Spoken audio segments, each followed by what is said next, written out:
Titingin-tingin ka pa dyan, wag-waging kita. Kapal.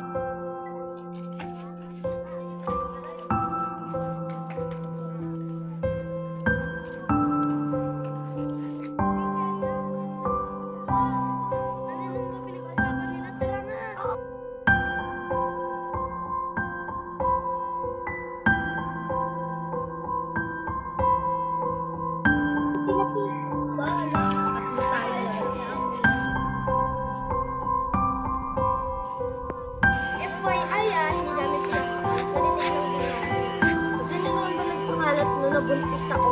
Di ba pwedeng busog lang? Wala kami pinapakalat ng chismis dito. Kung wala kayong pinapakalat tissue dito, ba't alam ng iba? Nalaman nga lang din namin eh.